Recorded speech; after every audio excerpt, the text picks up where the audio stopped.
کلام مقدس میں سے زبور 144۔ خداوند میری چٹان مبارک ہو، جو میرے ہاتھوں کو جنگ کرنا اور میری انگلیوں کو لڑنا سکھاتا ہے۔ وہ مجھ پر شفقت کرنے والا اور میرا قلعہ ہے، میرا اونچا برج اور میرا چھڑانے والا۔ وہ میری سپر اور میری پناہ گاہ ہے، جو میرے لوگوں کو میرے تابع کرتا ہے۔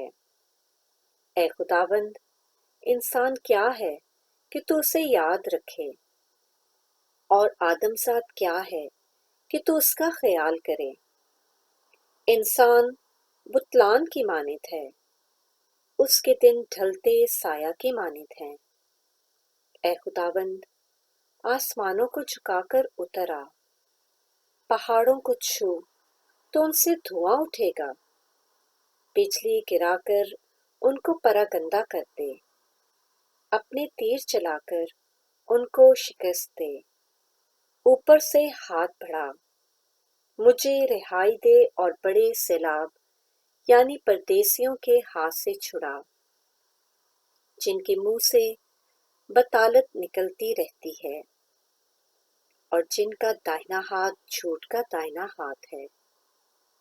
اے خدا، میں تیرے لیے نیا گیت گاؤں گا، دستار والی بربت پر میں تیری مدح سرائی کروں گا۔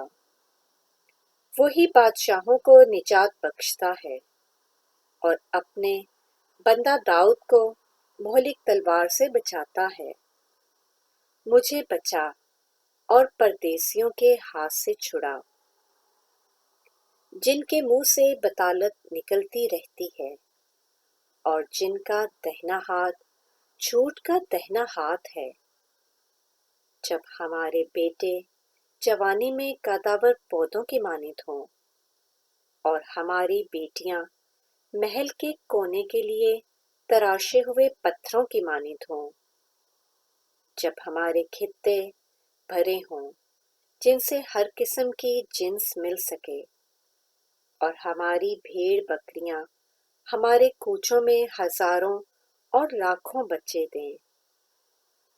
جب ہمارے بیل خوب لدے ہوں، جب نہ رکھنا ہو نہ خروج، اور نہ ہمارے کوچوں میں واویلا ہو۔ مبارک ہے وہ قوم جس کا یہ حال ہے، مبارک ہے وہ قوم جس کا خدا خداوند ہے۔ پاک کلام کے پڑھے اور سنے جانے پر خدا ان کی برکت ہو، آمین۔